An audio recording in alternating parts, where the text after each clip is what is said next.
আসসালামু আলাইকুম। এটা হচ্ছে নলাম গ্রাম। নলামের পরে হচ্ছে একটা ব্রিজ।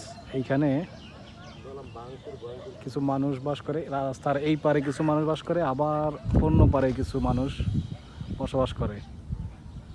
তো এইখানে যোগাযোগের মাধ্যম বলতে এই ব্রিজটাই, কিন্তু এখনও কাজটি সম্পূর্ণ হয়নি, কিছু কাজ বাকি আছে। আর মানুষের যাতায়াতের জন্য একমাত্র নৌকা। এই দেখেন, একজন মাঝি বসে আছে, একমাত্র নৌকা। তারা নৌকা দিয়ে পারাপার হয়, বাজার ঘাট যাই হোক সব হচ্ছে এই একমাত্র তাদের মাধ্যম নৌকাই। আর ওই পাশে কিছু বাড়ি আছে, তাদেরও মাধ্যম একমাত্র নৌকা। আর ব্রিজটা হয়ে গেলে ইনশাল্লাহ হয়তো বা তাদের দুর্ভোগটা কমবে। দুর্ভোগ কমার পরে তারা ইনশাল্লাহ খুব সহজেই বসবাস করতে পারবে, আশা করা যায় ইনশাল্লাহ।